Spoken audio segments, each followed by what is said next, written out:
Exam के लिए chemistry पढ़ रहे हैं और ये क्लासेस जो स्टार्ट हुई हैं उसमें मैंने लास्ट टॉपिक जो कवर करवाया था वो करवाया था मैटर। जो हमारा लास्ट टॉपिक था वो था मैटर के बारे में हमने पढ़ा था। अगर आपको मेरी वीडियोस मैटर वाली चाहिए तो आप डिस्क्रिप्शन बॉक्स में चेक कर सकते हैं। मैं डिस्क्रिप्शन बॉक्स में उनका लिंक डाल दूंगी। लास्ट वाली जितनी भी आपकी कॉम्पिटिटिव एग्जाम की केमिस्ट्री की जो भी वीडियोस हैं उसमें मैंने सिलेबस भी बताया था पूरा कि एक्चुअल में पूरा कॉम्पिटिटिव एग्जाम्स में क्या क्या सिलेबस आता है। और उसके बाद हमने एक टॉपिक भी कवर कर लिया जो कि है आपका मैटर या फिर पदार्थ। उसकी 2 वीडियोस हैं जिसका लिंक मैं आपको डिस्क्रिप्शन बॉक्स में दे दूंगी। उसके अलावा मेरे चैनल पर आप सबको पता है 10th 11th 12th 9th की यूपी बोर्ड की फिजिक्स और केमिस्ट्री की भी वीडियोस पड़ी हुई हैं, वो भी चल रही हैं। तो उनका लिंक भी मैं आपको डिस्क्रिप्शन बॉक्स में डाल दूंगी, आप वो भी चेक कर सकते हैं। ठीक है, तो आज का जो हमारा ये टॉपिक है वो है परमाणु संरचना या फिर एटॉमिक स्ट्रक्चर। बहुत इंपॉर्टेंट टॉपिक है और बहुत क्वेश्चंस हैं जो कि इस टॉपिक में से बनते हैं। तो वीडियो को लास्ट तक देखना ताकि ये टॉपिक आपको प्रॉपर्ली क्लियर हो सके।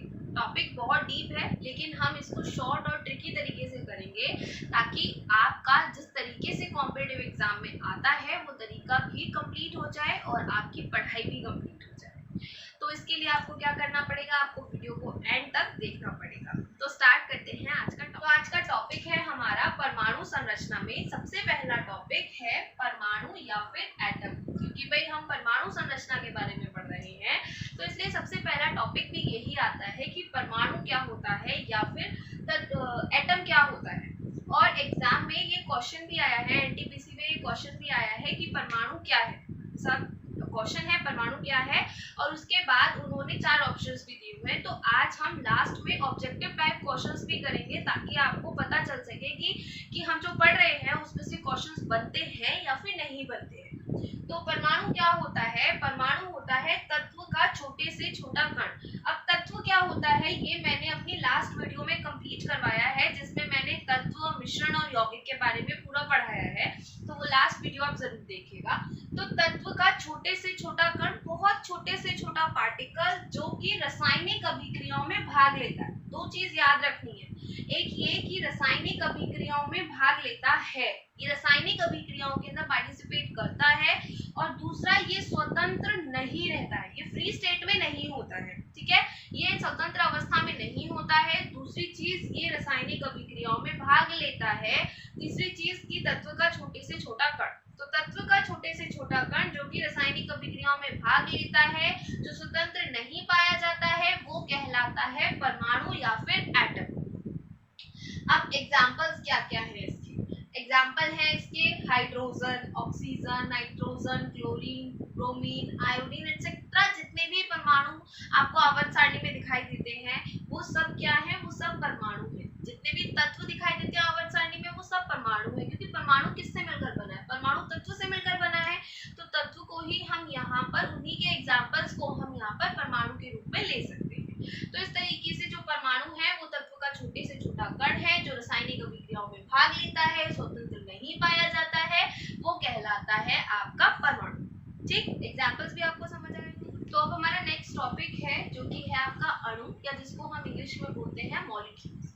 तो मॉलिक्यूल आपसे ये कहते हैं कि तत्व या यौगिक। याद रखना, तत्व तथा यौगिक। आपने जो पीछे परमाणु की डेफिनेशन पढ़ी उसमें उसने सिर्फ और सिर्फ तत्व के बारे में बोला कि तत्व का छोटे से छोटा कण, उसने सिर्फ ये बोला था।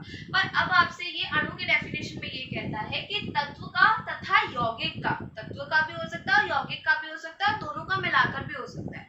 तो तत्व का और यौगिक का छोटे से छोटा कण, बहुत छोटे से छोटा पार्टिकल। और दूसरी चीज कि यहाँ पर ये कैसा रह सकता है, स्वतंत्र रह सकता है, वो क्या कहलाता है, अणु कहलाता है। तत्व तथा यौगिक का छोटे से छोटा कण जो स्वतंत्र अवस्था में रह सकता है वो क्या कहलाता है, वो कहलाता है अणु। आपने परमाणु में पढ़ा कि तत्व का छोटे से छोटा कण और वो भी जो फ्री स्टेट में नहीं रह सकता है वो क्या कहलाता है, परमाणु या फिर एटम। अणु के अंदर हमने पढ़ा कि तत्व तथा यौगिक का छोटे से छोटा कण जो कि फ्री स्टेट में रह सकता है वो क्या कहलाता है, वो कहलाता है अणु या फिर मॉलिक्यूल। एग्जाम्पल्स बहुत ध्यान से देखिए क्योंकि क्वेश्चंस एसएससी में या फिर रेलवे में इसी तरीके से आते हैं कि आपको एक एग्जाम्पल दिया है और आपसे पूछा गया कि ये अणु है या फिर ये परमाणु है। हम इसके बारे में बात करते हैं, ये है H2, ठीक क्या है H2। और जब आपने अभी थोड़ी देर पहले, इससे पहले जब आपने परमाणु के एग्जाम्पल्स पढ़े तब आपने पढ़ा H, अभी आप पढ़ रहे हैं H2। तो जब आप हाइड्रोजन को और हाइड्रोजन को, मतलब हाइड्रोजन के दो परमाणुओं को मिला देते हैं तो दो परमाणु के मिलाने पर क्या बन गया, हाइड्रोजन का अणु। आपने ऑक्सीजन और ऑक्सीजन के दो परमाणु मिला दिए और इसको मिलाने पर क्या बन गया, ऑक्सीजन का अणु। तो आपने इस तरीके से ये देखा कि आपने परमाणु और परमाणु को जब ऐड कर दिया तब क्या बन जाता है, अणु बन जाता है। तो यहाँ पर अगर आप H2 बोलते हैं तो ये अणु, O2 बोलते हैं अणु, और अगर H बोलते हैं तो परमाणु, O बोलते हैं तो परमाणु, N2 बोलते हैं तो अणु, और N बोलते हैं तो परमाणु। Cl2 गैस होती है, क्लोरीन गैस होती है, और अगर Cl2 के फॉर्म में है तो वो अणु, और अगर Cl है तो वो परमाणु। तो इस तरीके से ये आपके अणु की डेफिनेशन कंप्लीट होती है, जो आपको ये कहती है कि तत्व तथा यौगिक का छोटे से छोटा कण जो कि फ्री स्टेट में रह सकता है वो कहलाता है अणु या फिर मॉलिक्यूल। तो अब जो नेक्स्ट टॉपिक है और बहुत इंपॉर्टेंट टॉपिक है, ये है आपका परमाणु के मौलिक कण, फंडामेंटल एलिमेंट्स ऑफ एटम। और ये क्वेश्चन एग्जाम में बहुत बार आता है, कॉम्पिटिटिव एग्जाम में। सबसे पहला क्वेश्चन तो ये आता है कि परमाणु के मौलिक कण कितने होते हैं। तो परमाणु के 3 मौलिक कण होते हैं। कौन कौन से होते हैं, इलेक्ट्रॉन, प्रोटॉन और न्यूट्रॉन। सबको पता है कि 3 मौलिक कण होते हैं, इलेक्ट्रॉन, प्रोटॉन और न्यूट्रॉन, ठीक। प्रतीक क्या होते हैं इन 3 कणों के, प्रतीक जब इलेक्ट्रॉन के बारे में पढ़ते हैं तो इलेक्ट्रॉन का होता है -1e और इसके ऊपर 0। प्रोटॉन का होता है 1p1, एक और इसका प्रतीक होता है, या एक और तरीके से भी इसको प्रेजेंट किया जाता है, वो है आपका H के ऊपर पॉजिटिव का चार्ज, ठीक है। इस तरीके से भी इसको प्रेजेंट कर देते हैं। तो कहीं अगर इस तरीके से लिखा हुआ है तो वो भी प्रोटॉन ही होता है। इसके बाद न्यूट्रॉन के बारे में देखें तो न्यूट्रॉन होता है 0, n से इसको प्रेजेंट करते हैं, बट इसका मास होता है। इसके बाद आवेश के बारे में पढ़े अगर हम, तो इलेक्ट्रॉन जो होता है वो ऋणावेशित होता है, नेगेटिव चार्ज होता है। प्रोटॉन जो होता है वो धनावेशित होता है, और न्यूट्रॉन जो होता है वो आवेशहीन होता है, या फिर इसके ऊपर कोई भी आवेश नहीं होता है, या बहुत बारी 0 लिखा हुआ भी आ सकता है, तो वो भी यही होता है। इसके बाद नेक्स्ट आता है द्रव्यमान। द्रव्यमान आपको इसका 2 तरीके से पता होना चाहिए। एक तो आपको इसका द्रव्यमान ग्राम में पता होना चाहिए, और दूसरा आपको इसका द्रव्यमान AMU में पता होना चाहिए, जिसको हम बोलते हैं एटॉमिक मास यूनिट, ठीक है। तो सबसे पहले हम ग्राम में पढ़ लेते हैं। तो ग्राम में जो इलेक्ट्रॉन का द्रव्यमान है वो है 9.1095 × 10⁻⁻28 ग्राम्स। प्रोटॉन का है 1.6726 × 10⁻⁻24 ग्राम्स। इसका है 1.6749 × 10⁻⁻24 ग्राम्स। इसके बाद ये इसका जो द्रव्यमान है वो है आपका ग्राम में। अब अगर हम AMU में बात करें तो AMU में ये आपका द्रव्यमान जो है वो जाता है 0.000548 AMU, atomic mass unit. 1.007335 AMU, atomic mass unit. 1.00872 atomic mass unit. बहुत सारी जगहों पर ये सिर्फ एक ही लिखा हुआ दिखाई दे सकता है, और बहुत सारी जगहों पर ये 0 जो है वो मतलब आपको बोला जाएगा कि होता ही नहीं है। तो ऐसा हो सकता है कि यहाँ पर सिर्फ एक लिखा हुआ हो और पॉइंट के बाद की जो वैल्यूज है वो छोड़ दी हो। ऐसा इसलिए भी हो सकता है क्योंकि अगर आप देखें प्रोटॉन का जो एटॉमिक मास अगर हम AMU में निकालते हैं तो वो 1 आ रहा है, स्टार्टिंग में ही 1 आ रहा है, न्यूट्रॉन में भी 1 आ रहा है, लेकिन यहाँ तो 0 आ रहा है, और 0 के बाद भी पॉइंट के बाद भी 3 बार 0 आ रहा है। तो अगर आप इसके कंपैरिजन में, प्रोटॉन के कंपैरिजन में इलेक्ट्रॉन का मास देखते हैं तो वो बिल्कुल नगण्य हो जाता है। नगण्य इन सेंस बिल्कुल 0 के बराबर है। मैं एग्जांपल देती हूँ, अगर मैंने अपना वेट किया और वेट करने के बाद मैंने अपने नाखून काट लिए, तो क्या मेरे वेट में कोई कमी आने वाली है? कमी आएगी, लेकिन वो कमी ऐसी आएगी जो पता भी नहीं चलेगी, वो बिल्कुल कैसी हो जाएगी, नेग्लिजिबल हो जाएगी। तो वही कंडीशन इलेक्ट्रॉन्स की है कि प्रोटॉन के सामने वो एक नाखून के बराबर है, तो इनका जो मास होता है वो प्रोटॉन के कंपैरिजन में बिल्कुल नेग्लिजिबल। अब जो मोस्ट इम्पोर्टेंट है वो है कि ये जो आपके परमाणु के 3 मौलिक कण हैं, इलेक्ट्रॉन, प्रोटॉन और न्यूट्रॉन, इनकी खोज किसने की थी? ये जो खोजकर्ता के नाम है ये बहुत ज्यादा इंपॉर्टेंट है, मोस्ट इम्पोर्टेंट है, क्योंकि यही सबसे ज्यादा परमाणु में से पूछे जाते हैं। तो अब हम एक ट्रिक के थ्रू इनके खोजकर्ताओं के नाम याद करते हैं। आपको परमाणु के 3 मौलिक कण हम ऑलरेडी पढ़ चुके कि इलेक्ट्रॉन, प्रोटॉन और न्यूट्रॉन जो होते हैं वो परमाणु के 3 मौलिक कण होते हैं। अब हम इनके खोजकर्ता भी पढ़ लेते हैं। इसके लिए आपको बस एक लाइन याद रखनी है, वो है ईंट पर नाच पड़ा। कि कोई बच्चा था, उसके सामने ईंट रखी हुई थी और वो उसके ऊपर नाचने लग गया, तो ईंट पर नाच पड़ा। अब याद कैसे करना है? याद ऐसे करना है कि ईंट से होता है इलेक्ट्रॉन, क्या होता है? इलेक्ट्रॉन, और ट से होता है थॉमसन।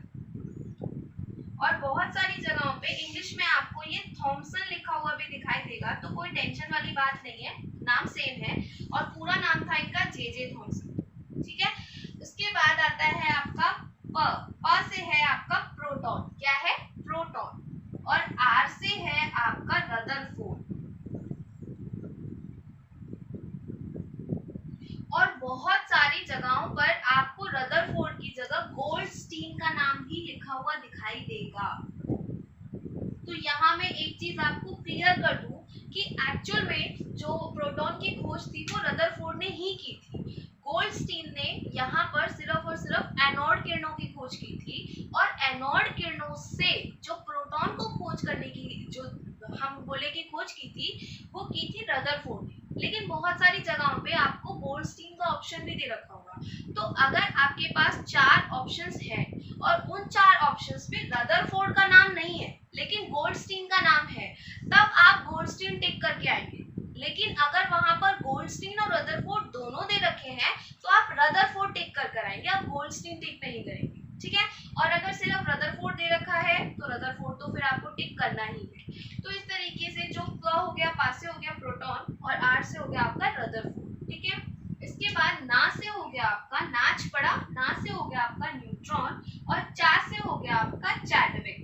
चैडविक थे जिन्होंने इसकी खोज करी थी न्यूट्रॉन की, ठीक है। इसके बाद ये पढ़ा कि ये क्या है, तो पा से है आपका परमाणु। ये मैंने तब आपको इसीलिए नहीं बताया था क्योंकि मैं यहाँ इसको बताने वाली थी। पा से है आपका परमाणु, और डा से है आपका डाल्टन। तो जे डाल्टन थे उन्होंने ही परमाणु की खोज की थी। तो फादर ऑफ एटम जो है वो है आपके डाल्टन। डाल्टन ने आपको परमाणु के बारे में खोज की थी। सबसे पहले डाल्टन ही थे जिन्होंने परमाणु के बारे में बताया था। और क्वेश्चन आ जाता है कि परमाणु की खोज किसने की थी, तो परमाणु की खोज जो थी वो डाल्टन ने की थी। तो एक बार फिर से देख लेते हैं। ट्रिक है ईंट पर नाच पड़ा, इसमें जो ई है उससे आता है आपका इलेक्ट्रॉन, और टा से हो गया आपका थॉमसन, या इंग्लिश में इन्हें जे थॉमसन भी बोलते हैं। इसके बाद प से आता है आपका प्रोटॉन, और आर से आता है आपका रदरफोर्ड, और कहीं कहीं गोल्डस्टीन भी हो सकता है। इसके बाद एन से आता है आपका, ना से आता है आपका न्यूट्रॉन, और चा से आता है आपका चैडविक। इसके बाद प से आता है आपका परमाणु, और डा से आता है आपका डाल्टन। तो इस तरीके से ये एक ट्रिक के अंदर आपके तीनों के, मतलब कि इलेक्ट्रॉन, प्रोटॉन और न्यूट्रॉन के, परमाणु के तीनों मौलिक कणों के और एक परमाणु के भी आपकी खोजकर्ता कंप्लीट होते हैं, जो कि बहुत ज्यादा। हम कुछ क्वेश्चंस कर लेते हैं, ऑब्जेक्टिव क्वेश्चंस, जो कि पहले के एग्जाम्स में आए हैं और बहुत इंपॉर्टेंट क्वेश्चंस भी हैं। तो सबसे पहला क्वेश्चन जो है वो है कि परमाणु के मौलिक कण कितने होते हैं, या परमाणु के मौलिक कण होते हैं। आपको 4 ऑप्शंस दे रखे हैं। तो मैंने जो पढ़ाया है पहले उसको ध्यान से आपको देखना है, और अगर आप देखेंगे, अगर आपने वीडियो एंड तक ध्यान से देखी है तो आपको पता होगा कि परमाणु के मैंने आपको बताए थे 3 मौलिक कण होते हैं। कौन कौन से होते हैं? इलेक्ट्रॉन, प्रोटॉन और न्यूट्रॉन। कौन कौन से? इलेक्ट्रॉन, प्रोटॉन और न्यूट्रॉन, ये 3 मौलिक कण हमने पढ़े। तो आंसर कौन सा हो गया? 2 नहीं, 5 नहीं, 3। तो हमारा जो ऑप्शन है सी जो है वो बिल्कुल सही है कि परमाणु के 3 मौलिक कण होते हैं। नेक्स्ट क्वेश्चन पे आते हैं। नेक्स्ट है आपका न्यूट्रॉन की खोजकर्ता का नाम है।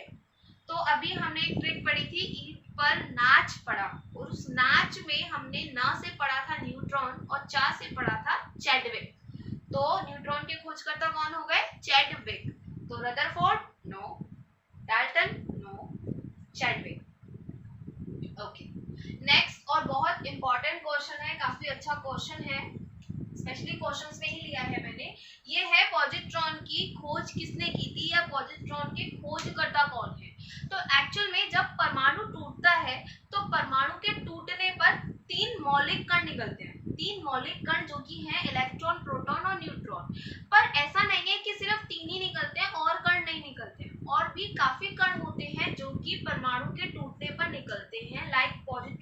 गया, न्यूट्रियॉन हो गया, और भी काफी सारे कण हैं जो कि आपके परमाणु पर टूटने पर निकलते हैं। लेकिन उन सारे कणों की खोज या उन सारे कणों के बारे में ज्यादा स्टडीज हम नहीं करते हैं। उसका रीजन है कि वो टूटते हैं, मतलब वो बनते हैं और बनने के बाद तुरंत के तुरंत नष्ट हो जाते हैं, तो ज्यादा स्टडी उनके बारे में नहीं हो पाई। इसीलिए परमाणु के सिर्फ 3 ही मौलिक कण बोले जाते हैं या मूल कण बोले जाते हैं, क्योंकि ये स्टेबल है, ये ज्यादा टाइम तक रहते हैं, तो इसलिए इनकी स्टडीज हो पाई और इनके बारे में बताया गया। लेकिन ये जो पॉजिट्रॉन, न्यूट्रॉन एटसेट्रा जो है, इनके बारे में क्योंकि ये ज्यादा देर तक स्टेबल नहीं होते हैं, तो इसलिए इनके बारे में ज्यादा स्टडीज नहीं हुई हैं। लेकिन पॉजिट्रॉन के बारे में बताया था एक साइंटिस्ट थे जिनका नाम है एंडरसन। एंडरसन ने हमको पॉजिट्रॉन के बारे में बताया था, तो एंडरसन जो है वो पॉजिट्रॉन की खोज करता है। ठीक है, नेक्स्ट क्वेश्चन, तत्व का सबसे छोटा भाग क्या होता है? मैंने जब परमाणु और अणु की डेफिनेशन बताई थी, तो मैंने इसीलिए बोला था कि डेफिनेशंस को ध्यान से देखिएगा। आप लोग क्या करते हैं, आप लोगों को लगता है कि डेफिनेशंस जो होती है वो कॉम्पिटिटिव पर्पस से इंपॉर्टेंट नहीं होती है, लेकिन ऐसा नहीं है। डेफिनेशंस भी कॉम्पिटिटिव पर्पस से बहुत इंपॉर्टेंट होती है, क्योंकि वही में से क्वेश्चंस बनकर आ जाते हैं। जैसे कि तत्व का सबसे छोटा भाग क्या होता है, तो जब हमने परमाणु की डेफिनेशन पढ़ी, तो मैंने फर्स्ट लाइन में क्लियरली लिखा था कि तत्व का सबसे छोटा भाग परमाणु होता है। और जब मैंने यौगिक की डेफिनेशन लिखी, मैंने अणु की डेफिनेशन लिखी, तो मैंने बोला कि तत्व तथा यौगिक का सबसे छोटा भाग क्या होता है? अणु। तो तत्व का सबसे छोटा भाग क्या होता है? यौगिक? नो। अणु? नो। परमाणु। ठीक है, तो तत्व का सबसे छोटा भाग क्या होता है? परमाणु। तो यहाँ हमने कुछ क्वेश्चंस किए हैं और साथ में आज हमने परमाणु के बारे में पढ़ा भी है। आगे नेक्स्ट वीडियो में भी हम परमाणु के अनदर टॉपिक्स को कवर करेंगे। तो आई होप आपको वीडियो अच्छी लगी होगी, परमाणु टॉपिक समझ आया होगा। ऐसी ही और वीडियोस के लिए आप मेरे चैनल को सब्सक्राइब कीजिए, बेल आइकन को हिट कीजिए एंड वीडियो को लाइक कीजिए। कमेंट सेक्शन में बताइए कि आपको वीडियोस कैसी लग रही हैं, जिससे मुझे भी मोटिवेशन मिलेगा कि मैं और मेहनत कर सकूं और अच्छी अच्छी वीडियोस को ला सकूं। Till then, good bye.